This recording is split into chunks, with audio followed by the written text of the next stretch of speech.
Hi, this is Privateer Station, and today we'll bring you day 413 of Russian invasion into Ukraine. As always, with former advisor to the Office of the President of Ukraine, Lieutenant Colonel Olexiy Arestovych, and Russian opposition politician Mark Feygin. Enjoy.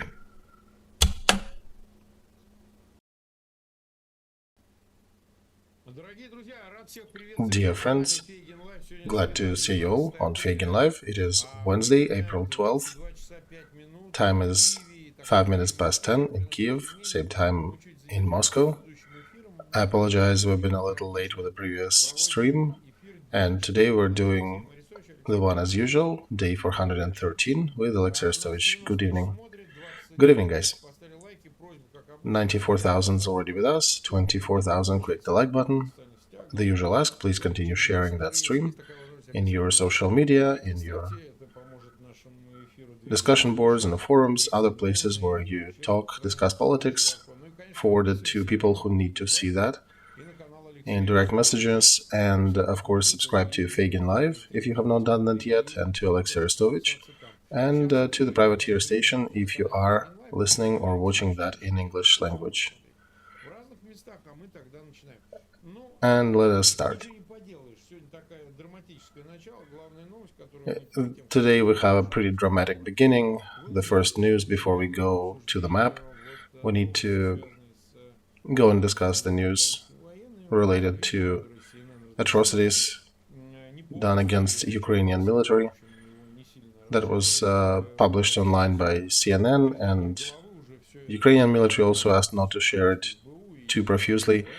That gruesome video of Russian soldiers decapitating imprisoned or prisoner of war Ukrainian soldier. So what's your version, Olexiy? Do you think they're leaking that out to increase the degree of Russian hate, and then probably to affect their own people as well? Do not surrender, otherwise they will be cutting your heads off as well. Or do you think they're targeting Ukrainian military to not surrender, or you'll be punished? What do you think? And the fact itself that they are dumping this video into the public sphere after other things that they've leaked before. Well, Mark, that video is at least 1 year old because it still has green grass there. Why do you think then they dumped it now? Well, you need to understand the Russian hate right now, what's happening. You need to understand the internal situation in Ukraine. There are some politicians that are putting chauvinism on their banners, and they do understand, our opponents, our enemies do understand that this is a very fruitful field, because the West is observing Ukraine, considering if it will become too chauvinistic, and that may actually have a widespreading effect on support and supply of Ukraine by international community, because there was not just one video. They also leaked another video with a blown-up armored infantry vehicle with several dead soldiers, and they're also missing heads. I'm not sure if that was a result of an attack on the vehicle or if it was done to them after. But one way or another, they're missing their heads. So I think, first of all, they want to create that wave of chauvinism. Second, they do want to scare our own soldiers, our Ukrainian military, the ones who may be afraid. When they're surrounded, they do on occasion or can appeal to that thing, saying that, hey, if you do not surrender, we'll cut your head off. And they probably trying to scare their own soldiers, because if they start surrendering, their front line will crumple. So they want to make sure that they also are afraid to surrender because of the fear related to retaliation to that video. But I think the main idea is the Russian hate here. They want to increase the degree of hate in Ukraine. They want to set the new wave of chauvinism in the Ukraine to try to touch upon the public opinion in the West of Europe, in the United States, and to continue painting that picture that there are one group of barbaric people fighting another group of barbaric people who do all kind of military atrocities in wartime. And our soldiers already returned to that, and a good chunk of society in Ukraine also reacting to that, saying, "No, guys, you will not scare us with this." The soldiers are saying that we will destroy you. We don't need you to be our prisoner to destroy you. As long as you're fighting against us, we will eliminate each and every one of you. But if you surrendered, yeah, we do not touch prisoners. And we do understand this. This is not the first case. They've been throwing these media pieces. Remember the castration video and others. They were doing that every time. Whenever the question about our counteroffensive appeared in the media, they were throwing that type of videos in. And some people close to special services already hinted at me, saying that they do know who executed the soldier. Are they alive? Is it true? Well, yeah, according to what I know, some of them are still alive. We know why they did it, where they did it, and the rest is just a matter of technicality. And why would you think? Why do you say we'll deal with them delicately? Because they were not delicate. No, well, I'm not going to explain delicately in the main that it doesn't deserve a description of what and how we'll do. But if these people that I am aware of are looking for these animals who decapitated the prisoner, yeah, I cannot envy them, because these guys are very to the point, and they know how to fight. Yeah, Olexiy, this is ridiculous. They do all these atrocities on war, and then in Ukraine, and then they still get surprised by why are the explosions in the cafes in St. Petersburg, or something is booming in Moscow. They still lack the consequences. Yeah, Mark, they think that all these things will be unpunished, that they can hide in Russia and that will remain unpunished. No, things like that do not have expiration date. And, Ukraine has wonderful, and our allies also, opportunities to research and investigate, even in Russia. Yeah, right. They are actually officially claiming, according to Moscow, there are 5 million refugees or removed people from Ukraine, deported people from Ukraine on the territory of Russia. Are you laughing? Then, okay, you think among these 5, okay, let's imagine 3 millions or 10,000. There are a ton of people who can actually, of these people, go search for those criminals. And Mark, we don't necessarily need our deported Ukrainians to do that. There are Russians on our side. There is a Legion of Russia who is also resisting on the territory there, and there is a usual criminal layer which can be swayed with certain monetary resources. So yeah, there are different options. All right, let's now take a look at the front and see what's happening there. The conversation they're having now, we've been prognosticating that before, that there might be a correction of counteroffensive plans related to these leaks or fakes or whatever. Correct me if I'm wrong. Today, I think Bloomberg mentioned that Ukraine leadership is actually altering and correcting their counteroffensive and perhaps might move the beginning of their counteroffensive. And Shmyhal even mentioned today that the beginning will probably happen sometime in summer. So these are the conversations that start to surface now. How do you gauge that? Do you want Mark to say proper words, or how I think? Oh, your choice. Okay, let me say. I'll first say the right words, and then how I think. We value the opinion of Western media. Western political culture is supposing a hefty share of critique. They don't have holy cows, so they criticize everybody, including our side and our leadership. And they criticize our weaknesses, which is a strong side of the West. And we appreciate their opinion and their support. These are the right words that I should have said in the position, but personal opinion, they're freaking ridiculous with all this whining, especially Washington Post. And whining, and whining, and whining. And frankly, it's not the leaks, it's not anything related to that that is delaying our counteroffensive. It's the weather. We have had rains, ongoing continuous rains in Ukraine. And to dry the land after that, it takes at least 2 weeks, sometimes 3 weeks of good, hot weather. It's awesome that it's spring and the sun goes high enough at a higher degree, so the soil needs to dry, and it will dry a little faster. But according to weather forecasts, we'll continue having rains for another couple of weeks. So that's the main thing that's holding our counteroffensive. Because the rest is minimal. It's minimal correction one way or another. We still need those 30 centimeters of soil to be dry for the tank to go. And talking of correcting the plans, they're such journalists.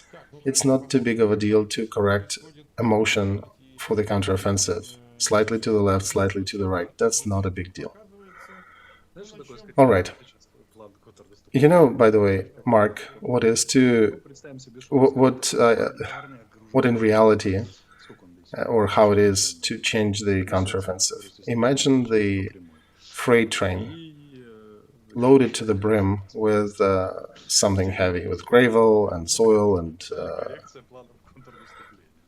other stuff like that. And then somebody on the way puts a wooden bench and writes correction of plans, and that's roughly what is going to happen. The plans have been carried out for several months, together with our allies, between different branches of military. This is a story that is unfolding, and nobody can really change it now. And yeah, they can change minor things like move an attack from Ivanovka to Kuzminka next to that village. And these corrections do happen. When counteroffensive starts, they do happen. Very often, counteroffensive has not just one plan, but two or even three. And it's not about being carried on in one place. It could be several. And okay, I'm not going to expand further on that, but yeah. So, Marinka and Avdiivka, there is some motion. Let's go into the map. Bakhmut, still heavy fighting. According to Russian sources, Ukrainian troops recaptured the train station again. So that's what they're claiming. Our side is keeping silence. But evil tongues on their side are saying that they've been pushed away a bit. Or at least just recaptured the train station, which was subject in the argument earlier. So they're still, of course, taking measures in the center, on the flanks. Though on the flanks, not so much. The main attempt is still on the front to try to push us out. Also on the tactical level, from Solidar, they're going north to Verkhnekamenskaya, and here it is, Zolotaryovka, Verkhnekamenskaya. See the little red arrow at about 4 o'clock? That is the small pincer movement, because they cannot cut the whole Siversk part of the front, but they're trying to cut out Bilogorovka, the small tooth protruding. And there is Svatova Kremenная group over there that is still somewhat dormant, I guess waiting for any success, but without any motion at the moment. And the fighting is serious, but both sides are fighting viciously for Bakhmut. And if the rail station there is true, we can celebrate a small tactical success. All right, we've been live for about 13 minutes and a half. Let's continue. What else I think we need to address today? So, Prime Minister of Ukraine, Denis Shmyhal, during his meeting with head of Pentagon, Lloyd Austin, was asking for long-range missiles and jets. And his message was to please review your position on the long-range missiles and jets, F-15s, F-16s, and such. Earlier, United States mentioned that they are not going to supply these kinds of weapons, but they'll be still supplying artillery and other tools. But there were news before that Denmark was going to probably deliver F-16s to Ukraine closer to the end of spring, beginning of summer. So I'll let you talk more about that. But there was another matter related to that lend lease, because we keep getting hammered with this question. That lend lease is not a comfortable tool to provide military aid to Ukraine. That it needs to be coordinated, and it's not the most expedient tool in existence. So if you can comment on all that, let's do it. Well, the main secret, I guess, Mark, here is that Lend Lease is not the way to deliver supplies to Ukraine. Lend Lease is just a document that gives the President of the United States a simplified procedure to supply arms. That's why, it's ridiculous a bit. But they keep asking, Olexiy, that's why I keep bringing it. Right, I understand. Anyway, so Austin did mention that, yeah, they're not going for long-range missiles yet, but they're still supporting Ukraine with ammo, with artillery, and other solutions. And I think it's more of an internal story, because they do have an electorate which is asking, why are we dumping so much resources into Ukraine, our own money? And then Lloyd Austin basically comes out and says, look, our military complex is working, it's jobs, it's welfare, well-being of people. So yeah, we are not doing that completely for nothing. So, and then lecturer will probably say, okay, yeah, we understand, now it's good, but mostly that is the Republican or the right side of electorate. And with jets, it's a bit more difficult, because we already talked about that. You need a big infrastructure changes in order to accommodate a different type of fighter or interceptor. But as for the HIMARS, long-range missiles, that is a much easier thing to accommodate. We can just indeed place them on existing systems and start using. But this is definitely a mix of political and will to understand, to make the decision, and we keep proving them that we do need that. And until now, there is some resistance, but I believe the time will come when they will actually have to make the decision. All right. Another news: South African Republic is continuing preparation for BRICS bloc meeting. That's a known international organization of countries, but they are facing some difficulties in the process related to the arrest warrant for Putin by the International Criminal Court. And on the upcoming summit, the heads of all these countries need to be, or planned to be, present, but now they have a problem related to that criminal court order. And right now, South African Republic is researching their options and routes of behavior in relation to that situation. So, in your opinion, these countries that consider that actually ratified International Criminal Court to have effect on their territory, and by the way, that includes some of old USSR republics like Kazakhstan. So, what do you think Ukraine and Collective West and these other countries can do to deliver on that arrest warrant? You know, Mark, many leaders of different countries are calling their ballless condition or lack of balls a political expediency. They're hiding behind that. So, South African Republic is now, yeah, basically looking for that appendage, trying to understand what they can do, and talking about consulting and all that. Well, you joined that thing before, so you need to deliver on it, right? If you're part of the international community. Austria came out yesterday and said that they would arrest when they get a chance. But, Putin can still fly there, and if he had balls as well, he would fly in and say, okay, if you want to arrest me, do you want to create a fight with my protection unit? Well, that'll be not equal fight, Olexiy, because they can actually eliminate all of the protection and get him. But yeah, that takes balls to do that. And do you think Putin has balls, or maybe one little one, to even get there? Well, yeah, it's a funny situation, Mark, where we can describe as the fight for um, comparison. Who's got brassier, steeler balls to make decisions? And it's, nobody is behind Putin, so I don't think he will have enough courage, first of all. They're alone. And South African Republic, they are in a difficult situation themselves. They're also facing different issues on the economic and civil rights arena, but they could earn a few tokens if they would have done that, if they would have arrested Putin, if they had a chance. They could actually play towards the West and say, hey, yeah, we are a valid member of that society. So, especially if a certain country will move an aircraft carrier in the vicinity, and just as a symbol, just in case. I don't think Putin will even go there. Yeah, I agree with you. I don't think he will, because the attempt to arrest him would be already bad optics for him.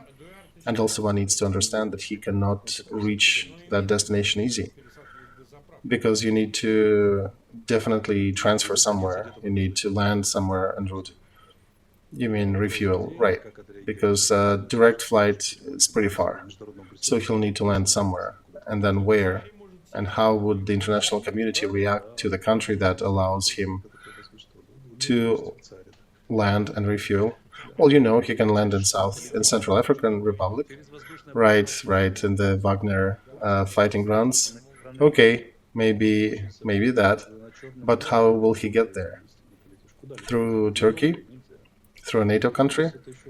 I seriously doubt that. Over Black Sea, that's the area of military engagement. You can't. You cannot fly over Europe. So where will he go? Through Caspian Sea to Iran, from Iran to maybe United Arab Emirates or Ethiopia, and then maybe from there to South Africa, maybe theoretically. But it's going to be a lot of questions asked of the country that decides to support such a route. Why are you refueling international fugitive? And there are a lot of people that are in difficult codependent relations with these possible countries, and who will, of course, ask these questions, and the opposition inside these countries will also use that. Well, he doesn't need to go himself. He can also send Lavrov instead of himself. That would be also a sign, because if you're afraid of something, that's what we should be pressing against. That's what should be pushing. Yeah, Mark, I understand that, but this is a story that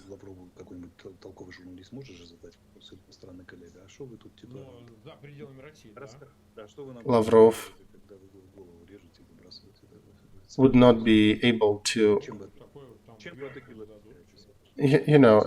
probably Lavrov would not be able to answer the questions. What are you doing here at the summit when your soldiers are decapitating captured Ukrainian military? What do you answer to that? He'll have a very pale appearance. Right. So United States, in other news, also implemented sanctions against Vice Prime Minister Husnulin, the usual corrupt guy from Russia who was repairing that Crimean bridge after a successful explosion there earlier last summer.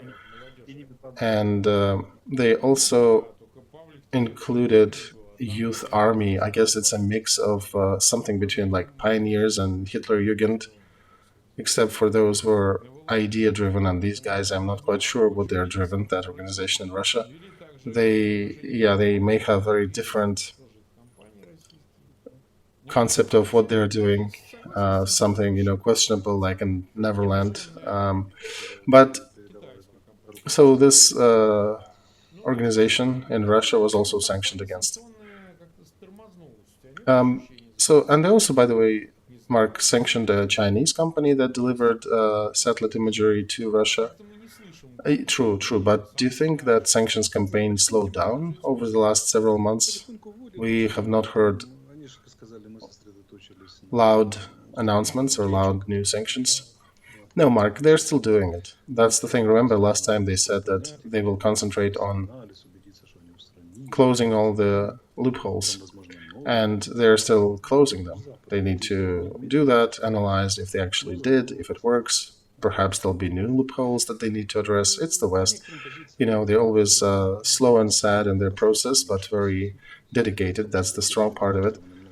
On some positions, we see that supplies indeed diminished to Russia, and on some others, they did grow, very few elements, but they did grow, and there are some companies participating, actually including United States companies, not directly, but through gray resellers, but still, the things that need addressing. So they're still working, they're still implementing sanctions.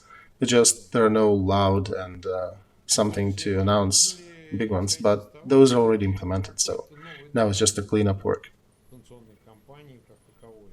So can we look at that and say that sanction campaign got a second breath, got a new wind?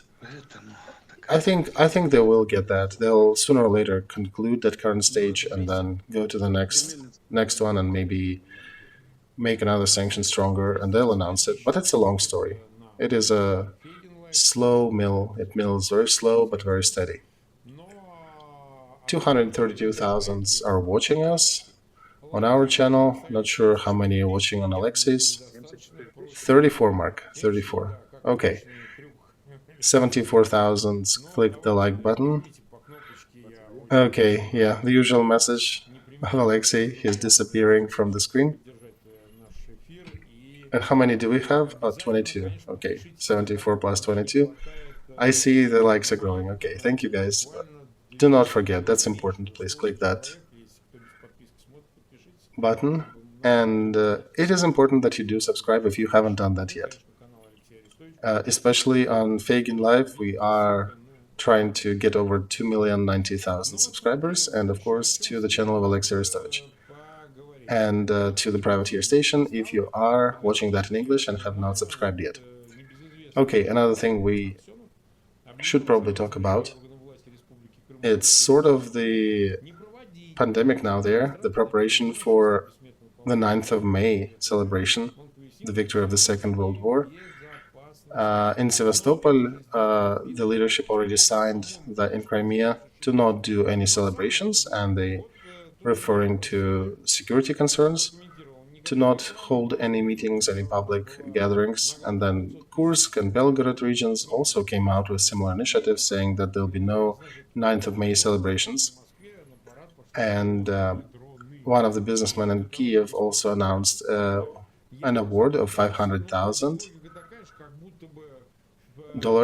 to the one who will send UAVs to spoil the celebration of the 9th of May in Moscow. So it's interesting, right? In Crimea, they already understand that this might be a dangerous thing to do. But in Moscow, they're still not grasping that it may be actually dangerous to do that militaristic celebration. And in other parts of central Russia. What do you think about that? Mark, it's hard to predict what Ural partisans will be doing during the 9th of May celebration. Do you think they will be active? Yeah, sure, they can carry something out. Mausoleum in Moscow may get hit, or Red Square, or something. Life is colorful. Understandably, what the borderline regions are doing that, the ones bordering with Ukraine, that they're not celebrating. And then another question, what are you going to celebrate? And what do you want to present? A scary might of Russian military? Well, Russian military might, we're already tired of showing the remnants of it, torn apart and not picked up from the fields of Ukraine, where it was destroyed. What else to be proud of? Cutting heads off of prisoners? I already talked about that their grandfathers would kill their own grandchildren if they knew about that. So what would that parade symbolize? Yeah, I agree. Last year it was probably more of an inertia, but this year it's very difficult to explain. What are you celebrating? The fight with Hitlerism, with Nazism? Well, technically, excuse me, but anti-Putin coalition is basically comprised of all those anti-Hitler coalition countries, all of them, except Russia, and more countries added. So Hitler today is Putin. So what are they going to celebrate? Putin is already international fugitive with an order for arrest, for kidnapping. What words would they be saying? What they would be demonstrating on that event? I can imagine just a statement made by some leadership there. 70 years ago, our grandmothers and grandfathers with Western partners were fighting against fascism, and today our old allies are fighting against us, and we're fighting against them, and this is. I don't know where that speech would lead, right? Yeah, with ideology, they're pretty weak there. They were planning to complete the war with some victory, with some achievements last year, right? Right, achievements. There's nothing to show. And what else to show? Armata, their new tank, it doesn't ride, it smokes and it bursts in flames. So I totally do not see what to celebrate. Yeah, well, in addition, the aggregation of military equipment as they use for the parades is an interesting target, right? So it's also dangerous for them. Agree, it is. And they can try, I think in some places they might even try to do that, but I'm curious as to ideology behind that. How will they wrap it? But they're pretty simple sometimes and keep amazing me. And the logic is forbidden knowledge there, so I wouldn't be surprised, I wouldn't put it past them to still celebrate in some places. So there is more nervousness related to electronic summons for the conscripts in Russia for the mass draft. Peskov said that it was not signed by president yet, but they are indeed pushing through with it, and nobody's hiding that they're preparing for the second wave of mobilization. But reaction of their people is somewhat surprising to them, because finally Russian populace suddenly starting to say something, because all of a sudden they start to understand that it's about them now, it's not about somebody. Because if you don't show up in the conscription place, you start losing different rights and privileges. You will stop. You will not be able to drive a vehicle. You will not be able to leave the country. You also will not be able to participate in different contracts, to conclude any of them and legalize any of them.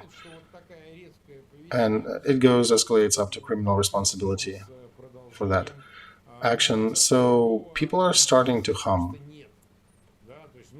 But everybody understands that, in general, this is just due to continuation of mobilization. There is no explanation to that. They just need new meat on the front for new meat grinder attacks. So, what do you think will happen after?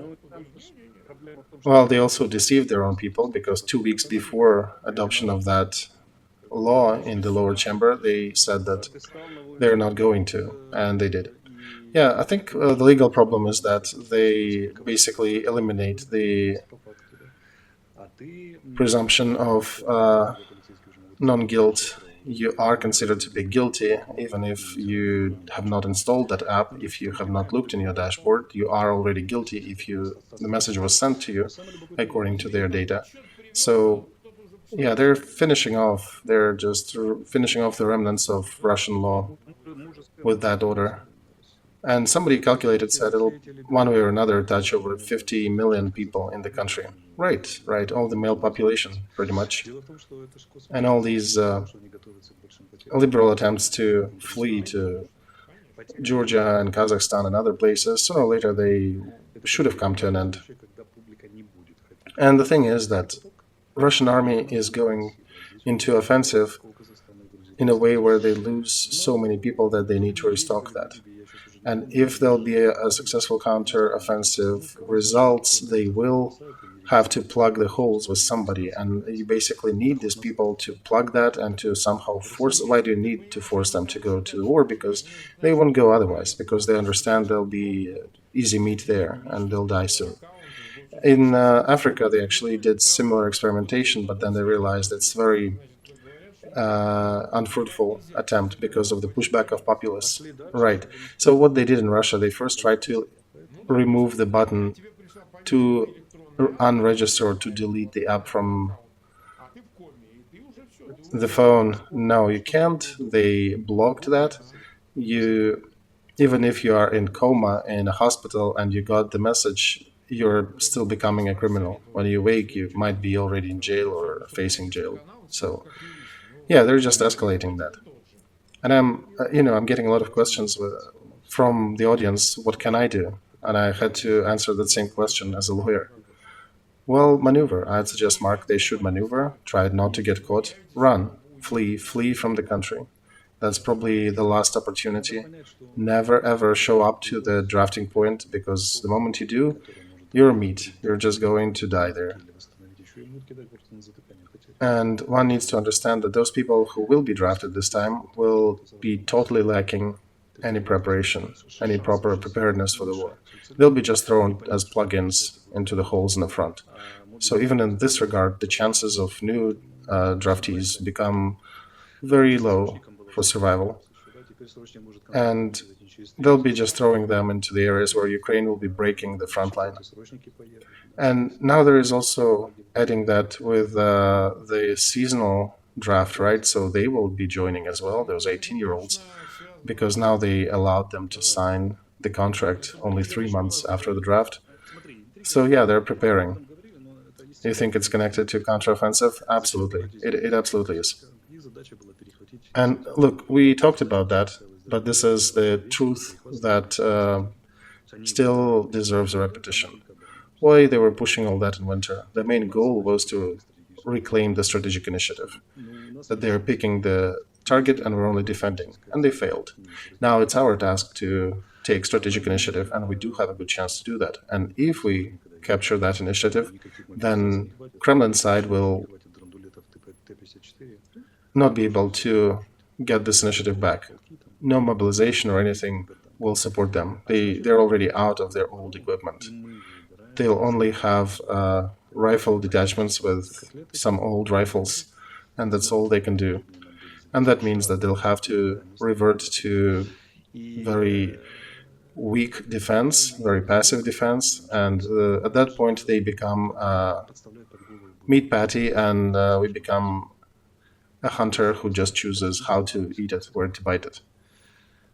And of course, that new draft, first of all, they'll drop the first fresh mobilized people under the heaviest of fire because they'll try to preserve their cadre till the end. So the destiny of this wave of mobilization will be much sadder than the one before that. These are just definitely meat.